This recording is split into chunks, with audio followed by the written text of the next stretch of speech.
Paytaxtın Tbilisi prospektində 65 sayılı marşrut avtobusunda gecə saatlarında xuliqanlıq hadisəsi baş verib.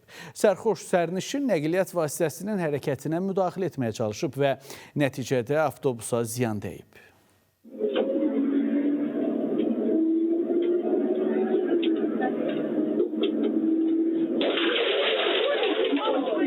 Bu adam içkili vəziyyətdə mindi. Mən minəndə gördüm bu içkilidir.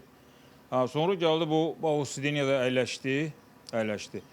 Biz haradasa Tbilisi prospektə çatanda gördüm ki, məsələn, mübahisə eləyir.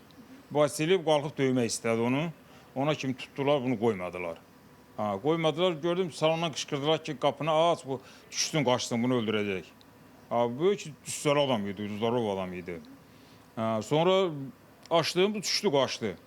Sürücü deyir ki, hadisədən sonra söz gedən şəxs bir qədər sakitləşsə də az sonra onunla da insident yaratmağa çalışıb. Sağlam maşın, ha.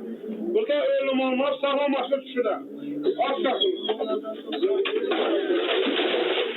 Dayanacaqdan çıxmışdım, 20-30 metre getmişdim. Gördüm salondan güclü bir səs gəldi. Maşını saxladım, düşdüm, gördüm qapının aynasını sındırıbdı. Sındırıb sonra mənim üstümə gəldi, məni vurmaq istədi ki, sür, saxlan maşını. Mən dedim, kişi, qoy baxım, görüm nədirsən, ondan sonra sürəcəm. Nəsə görüm, içəridə arvadlar, qadın qışqırır, hamı ki, sür, kimisi xəstəliyyət getirəcək. Sürdüm, biraz bəhərə gəldim, saxladım. Sonra polis tərəsini zəng elədim. 102-yə zəng elədim. Polislər gəldi, daha polis gələnə kimi uca çıxıb getmişdi, yox idi. Qeyd edək ki, həmin şəxsin kimliyi artıq polis tərəfindən müəyyən edilib və onun saxlanılması istiqamətində tədbirlər görülür. Fidan Səfər, Rəşad Əkbəroğlu, SPOIS xəbər.